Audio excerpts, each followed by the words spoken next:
Before it welcomes kids back tomorrow. Chris Moore is the Public Information Officer for the Garland ISD. And Chris, good morning to you.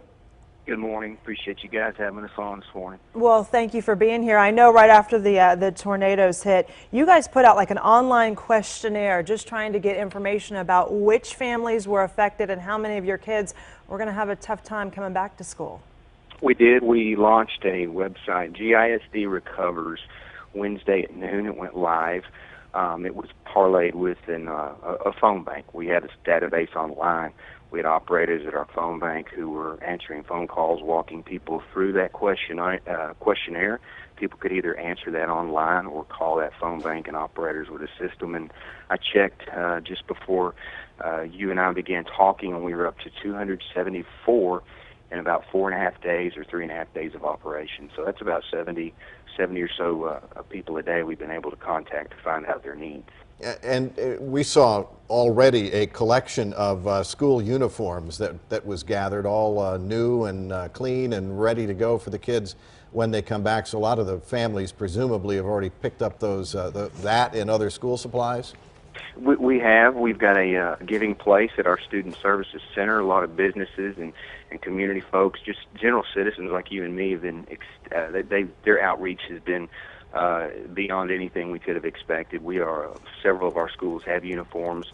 We've had backpacks, school supplies, things gathered there. We've partnered with the City of Garland at the Granger Recreation Center. They've had people going there wanting to get school supplies. They've reached out.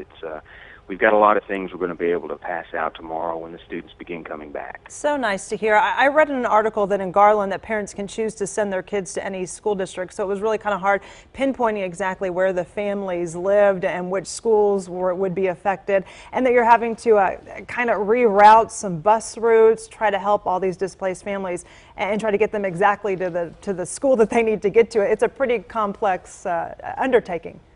Yes, ma'am. In a standard district, schools are guided by transportation zones within the areas and the neighborhoods.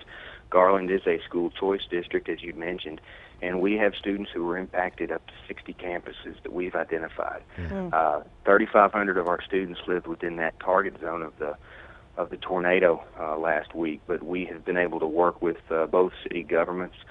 We have a geographic information system there in our district. They've been able to plot out those 60 campuses and determine the students who attend those campuses, and we've given that information to our principals so they can begin reaching out to those students who were directly impacted by the storm. So that's just another way that we're going to be able to reach out and help those directly impacted, which will be huge. A lot of work. And you know, the kids, this is going to be traumatic for the kids, but in a lot of cases they seem to be more resilient and more flexible than adults are.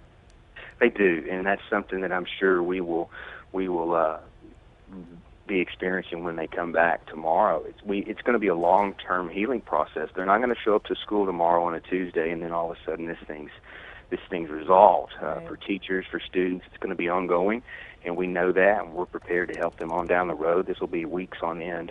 Like you said, the trauma that can arise from these things, we don't know what's going to come of that yet. We're just prepared to tackle whatever it is that presents itself. We wish you the best. Thanks so much for joining us, Thank Chris. you.